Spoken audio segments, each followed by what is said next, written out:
যে নারীদের প্রতি অসম্মানজনক বক্তব্যের ব্যাপারটা আবার নতুন করে মানে সংসদ সদস্যদের একজন জনাব আমির হামজা এমন কিছু কথা বলেছেন যে কথাগুলির ক্ষেত্রে আসলে আরেকজন সংসদ সদস্য ব্যারিস্টার রুমিন ফারহানা সেটি স্পিকারের কাছে আবার এটি বিচার চেয়েছেন।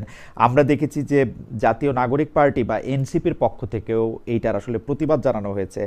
এই ব্যাপারগুলি এরকম হওয়ার কারণ কি? পাশাপাশি আরেকটি প্রশ্ন করে রাখি, একটু লম্বা প্রশ্নের জন্য ডক্টর চক্রবর্তী, ডক্টর জাবিন, আপনারা একটু মনে রাখবেন অনেকেই আপনারা দুজনেই জুলাই আন্দোলনে ফ্রন্টলাইনার, সেইটা ধরে নিয়েই বলছি যে ১.৫ বছর পরে এসে অনেকেরই পর্যবেক্ষণ হচ্ছে যে নারী নেতৃত্ব বা নারী নেতৃত্ব যাতে না থাকে সেই ক্ষেত্রেই হচ্ছে অনেকের উৎসাহ বেশি। অনেকে বলছেন ডক্টর ইউনূস সরকারের ক্ষেত্রেও আমরা এটা দেখেছি, পরবর্তী রাজনীতিবিদদের ক্ষেত্রেও দেখেছি, এমনকি সাধারণ মানুষও যেন চাইছেন। কারণ আমরা যখন প্রশ্ন করি তখন তারা বলছেন যে আসলে রাজনীতি বা ভোটের মাঠের মতো এরকম জটিল পরিস্থিতিতে মেয়েরা ঠিক কতটা খাপ খাইয়ে নিতে পারবে সেটার ব্যাপারে তারা খুব আশাবাদী না, সেই জন্য তারা কম বা শূন্য নমিনেশন দিয়েছেন। এই পুরো ব্যাপারটা নিয়ে যদি বলেন যে সংসদেও বলা এইটা কেন হচ্ছে, এবং নারীদের নেতৃত্বটা কি আসলে সবাই মিলেই অপছন্দ করতেছে কিনা মানে জনগণ। ডক্টর যাবেন, তারপর আমরা ডক্টর চক্রবর্তীকে শুনবো।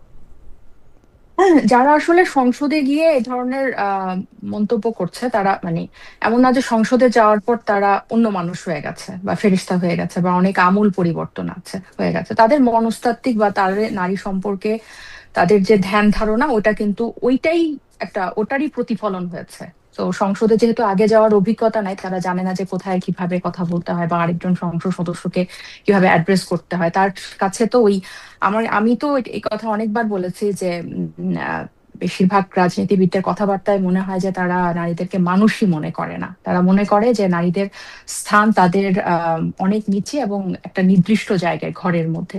তো ওই জিনিসটা যখন আপনার মনের মধ্যে ব্রেনের মধ্যে থাকবে না, তখন সেটা কথায়ও থাকে না। তো এটা রুবিনা আপা এটা আজকে আমি দেখছিলাম উনি প্রতিবাদ জানিয়েছে এবং স্পিকারের কাছেও বলেছে, কিন্তু আসলে এই জিনিসগুলা বিচার পাওয়া যায় কিনা আমি আসলে জানি না। কারণ গত আম, উম, মানে জুলাইয়ের পরে আমি বলবো যে নারী নেতৃত্ব নিয়ে যে ধরনের জোয়ার বা যে ধরনের বেশি আলোচনা বাংলাদেশের রাজনীতিতে হয়েছে, এর আগে এতটা জোরালো ভাবে হয়েছে কিনা। এবং এখনো কিন্তু মানে নির্বাচনের আগেও, নির্বাচনের পরেও, সংসদ গঠন হওয়ার পরেও, সংসদ চালু হওয়ার পরেও এই বিষয়টা কিন্তু নানান ভাবে এখনো জিয়ে আছে। যে যারা বলছেন যে আপনি জিজ্ঞেস করেছেন সমাজে যে শূন্য চায়, নারী নেতৃত্ব প্রয়োজন নাই, এটা আসলে এটা আসলে সমাজের মানুষের চিন্তার প্রতিফলন। কারণ রাজনীতি মতো কঠিন জিনিস বা রাজনীতি বাদ দেন, পরিবারের আপনি যখন আপনার মানে আমরা যখন আমাদের বাবা মার ধরেন এক ভাই এক বোন, সো বোনকে জিজ্ঞেস করা হয় মানে মেয়েকে জিজ্ঞেস করা হয় খুব সাধারণ সফট কোনো ইস্যু, বাজারের কথা বা চিকিৎসার কথা বা ঘরের কোনো কিছু ঠিক করার দরকার হলে সেটার কথা। আর ছেলেকে জিজ্ঞেস করা হয় ধরেন ট্যাক্সের কি, ব্যাংকের কাগজপত্র, রাজস্ব, মানে এই ধরনের জটিল জিনিসগুলো ছেলেকে জিজ্ঞেস করা হয়। তো এই জিনিসটা ঘর থেকেই হয় যে কঠিন জিনিসগুলো হচ্ছে ছেলেদের জন্য, এবং রাজনীতিকে তারা একটা কঠিন জিনিস মনে করে। এবং এই মানুষগুলাই কিন্তু ওই সংসদে গেছে, এই ধরনের চিন্তার মানুষগুলো। সো এটা আসলে এই যে আপনি বললেন শূন্য শূন্য, এটা তাদের এক ধরনের বয়ানটাকে স্টাবলিশ করা যে আসলে নারী নেতৃত্বের কোনো দরকার নাই। এটা মাঠের রাজনীতি অনেক কঠিন। এখানে যখন ভোটের সময়টা নারীরা টিকে থাকতে পারেন, এবং মনীষাদি নিজে এই গত নির্বাচনের অভিজ্ঞতার কথা বলবে। কিন্তু আমার কাছে যেটা মনে হয় যে এখানে আমরা যখন নারী পুরুষের সমান নেতৃত্বের কথা বলি, আমরা কিন্তু এখানে ওই পেশি শক্তির কথা বলি না, আমরা কিন্তু ওই বুদ্ধিবৃত্তির কথাটাই বলি, আমরা কিন্তু আমাদের ওই পরিশ্রমের কথাটাই বলি। সো সে যদি পরিশ্রম করে তার নেতৃত্ব দিয়ে সে যদি জায়গা করে নিতে পারে, তাহলে তার জায়গাটা জোর করে দখল করে রাখার একটা পায়তারা, যে এটাই হচ্ছে সম্মিলিত পায়তারা। এবং আপনি দেখবেন যে এখানে সব দলের মধ্যে এটা হচ্ছে এক ধরনের বিশাল ঐক্য। সেটা আপনি বিএনপি বলেন, জামাতে বলেন, সবার মধ্যে এটা কাজ। ঠিক জামাত কিন্তু বলছে জুলাই সনদের কথা, জুলাই সনদ বিএনপি কে সংস্কার বিমুখ বলছে, এবং এই যে গণভোট অধ্যাদেশ বাতিল করার পক্ষে নানান আলোচনা চলছে। কিন্তু তারা নিজেরা কিন্তু একজনকেও মানে যতটুকু স্বার্থের প্রয়োজন ততটুকুর জন্যই কিন্তু তারা কথাটা বলছে, নিজেরা কিন্তু একজনকেও কিন্তু তারা নমিনেশন দেয় না, একজন নারীকেও। এবং এটার পক্ষে যে নারী নেতৃত্বের দরকার নাই। ইভেন আমি এমনও শুনেছি আমার পুরনো কলিগদের কাছে, আমরা যখন এই বিষয়টা নিয়ে গত 4-5 মাস ধরে জোরালো ভাবে বিভিন্ন প্ল্যাটফর্মে কথা বলছি, এবং আমরা অনেকগুলা মেয়ে যখন এনসিপি থেকে সরে এসেছি, এমনও তারা মকারি করে বলেছে যে আপনারা নিজেরা মিলে, নারীরা মিলে আলাদা একটা দল করেন, যে মানে আপনার এখানে কোনো জায়গা হবে না, আপনারা আলাদা একটা দল করেন সারা দেশের নারীরা মিলে। সো এই যে আলাদা একটা গোষ্ঠী করে ফেলা, জাতীয়ভাবে আমাদেরকে অংশগ্রহণের জায়গাটা নাই বলে দেওয়া, এটা হচ্ছে এক ধরনের আমাদের যে রাষ্ট্র ব্যবস্থা, সমাজ ব্যবস্থা পুরুষতান্ত্রিক, এটারই একটা রিফ্লেকশন। এবং এটাতে কিন্তু এক ধরনের ঐক্য আছে। ওই যে যে সংসদ সদস্য, নারী সংসদ সদস্যদেরকে অবজ্ঞা করে যে মন্তব্য করেছেন, এটা আসলে উনি কখনোই মনে করেন না যে এটা একটা অপরাধ, এটা খারাপ কাজ হয়েছে, এটা ওনার ডিকশনারিতেই নাই। ওনাদের ডিকশনারিতে এটা নাই যে এটা একটা খারাপ কাজ হতে পারে বা এটা অনুচিত, এই জিনিসটাই তাদের মধ্যে নাই। এবং তাদের বুঝে আসে না যে হঠাৎ করে কেন নারীদেরকে নেতৃত্বে আসতে হবে। এত বছর এত যুগ যুগ ধরে দুইজন নারী, খালেদা জিয়া ছিল, হাসিনা ছিল, সো তারা কেন আনতে পারে না, সেই পুরনো ধাঁচের চিন্তা ভাবনা। কিন্তু ঠিক ওই জায়গাটাতে তারা যুদ্ধ করবে, তর্কে যারা জড়াবে যেখানে তাদের স্বার্থটা আছে। সম্পূর্ণ মানে নিজেদের মানে কন্ট্রাডিক্টরি অবস্থান, নিজেদের অবস্থানের বিপরীতেই তারা কিন্তু নারী নেতৃত্বটাকে বাদ দিয়ে আবার ওই জায়গাটাতেই অবস্থান নেয়। ডক্টর জাবিন, আপনাকে অনেক ধন্যবাদ। আপনি যখন এই কথা বলছেন তখন আমাদের একজন দর্শক জুয়েল আহমেদ তিনি মন্তব্য করছেন, দয়া করে আমার কমেন্টটা পড়বেন, আপনারা শুধু নারী নেতৃত্বের কথা বলেন, কোনো দল নারীদেরকে নেতৃত্ব স্থানে দেখতে চায় না, আপনার অভিযোগ করেন, তাহলে আপনারা নারীদেরকে বলেন তারা নিজেরাই আলাদা একটা দল করুক। অর্থাৎ আপনি যা বলছিলেন তিনি এখনই তা বলছেন। এবং এটা একটা বিশেষ দলের যে বাহিনী আছে অনলাইনে, তাদের এটা একটা কপি পেস্ট মন্তব্য। ওকে, এবং এই মন্তব্য আমি তাদের নেতাদের মুখেও শুনেছি। আমরা একটু ডক্টর চক্রবর্তীর কাছ থেকে শুনবো।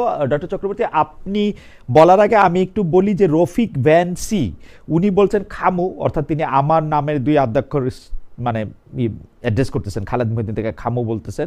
দি master of leading question quote করতেছেন, জনগণই কি নারী নেত্রী পছন্দ করতেছে না নাকি, মানে এটা আমি আপনাদেরকে লিডিং কোয়েশ্চেন করছি, এটা তার কাছে মনে হতেছে। ডক্টর চক্রবর্তী, আপনি যদি একটু বলেন প্রশ্নটা, আর আমি রিপিট করলাম না।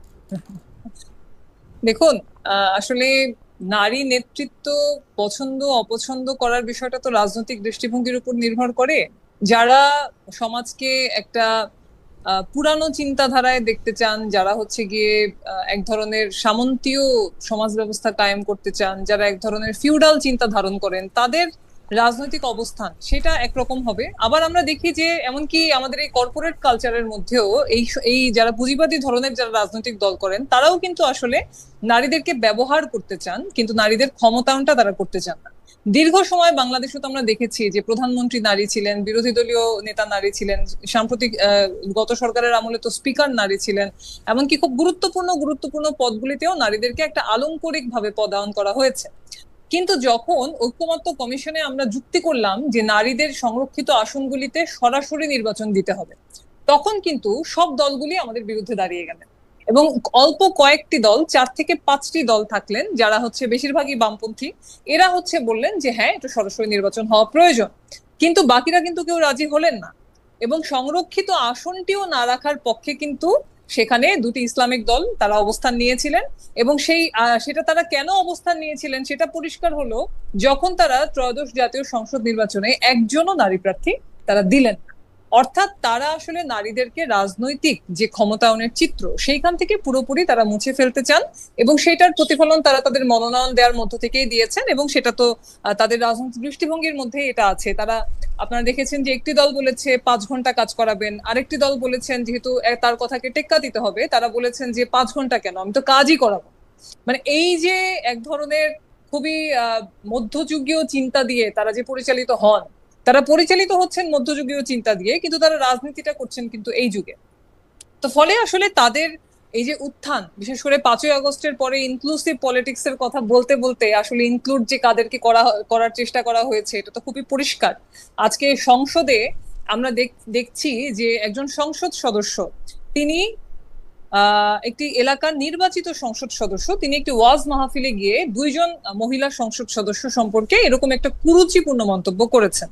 এখানে কিন্তু প্রতিবাদটা আসা উচিত ছিল, আমরা প্রথমেই এটা তো যে কোনো একটা গণতান্ত্রিক সংস্কৃতিতে এরকম একটি বক্তব্য যখন প্রকাশিত হয়, তিনি যে প্রতীক নিয়ে নির্বাচন করেছেন সেই দলেরই উচিত ছিল তাকে এই বিষয়টি নিয়ে একটা কারণ দর্শাতে বলা।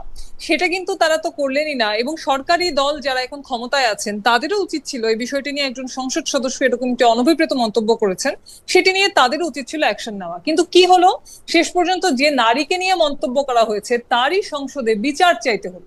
তাহলে আজকে যদি একজন সংসদ সদস্যের বিরুদ্ধে এরকম কুরুচিপূর্ণ মন্তব্য করা হতে পারে, একজন সংসদ সদস্য যদি ন্যূনতম লৈঙ্গিক সমতায় বিশ্বাস না করেন, একজন সংসদ সদস্য যদি মনে করেন যে নারীর শরীর নিয়ে, তার অঙ্গ প্রত্যঙ্গের ভাঁজ নিয়ে তিনি এরকম ভাবে পাবলিকলি কথা বলতে পারবেন, তাহলে আসলে কোন ধরনের সংসদের চিত্র এখানে স্টাবলিশ হচ্ছে? এবং এই সংসদে যারা হচ্ছে গিয়ে শৃঙ্খলা রক্ষা করার কথা, যারা এখানে একটা যদি মানে নৈতিক স্খলনের মতো এক ধরনের আচরণ হয়, যে আচরণটা আসলে আপনার বিধি বহির্ভূত, সেটার বিরুদ্ধে যদি তারা কোনো ব্যবস্থাই না নিতে পারেন, তাহলে আসলে এই সংসদ কোন ধরনের দৃষ্টান্তগুলি স্থাপন করতে যাচ্ছে?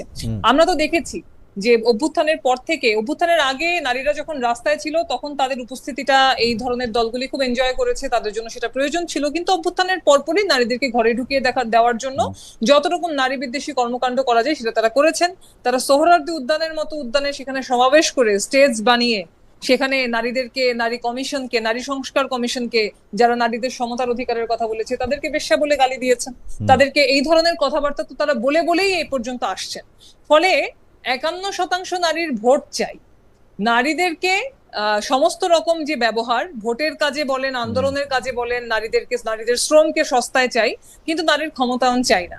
এইটা তো আসলে এই চিন্তার বিরুদ্ধে আমরা মনে করি জনমতের একটা বহিঃপ্রকাশ। সেটা অবশ্যই দীর্ঘদিন ধরে নানান রকম আন্দোলনের মধ্য থেকে হয়েছে, এবং ভবিষ্যতে এই প্রতিবাদের শক্তিটা যদি সংগঠিত হয়, অবশ্যই সেটা শুধুমাত্র নারীরা নয়, সকল প্রগতিশীল মানুষই এই নারীদের এই ধরনের বক্তব্যের বিরুদ্ধে তারা দাঁড়াবে।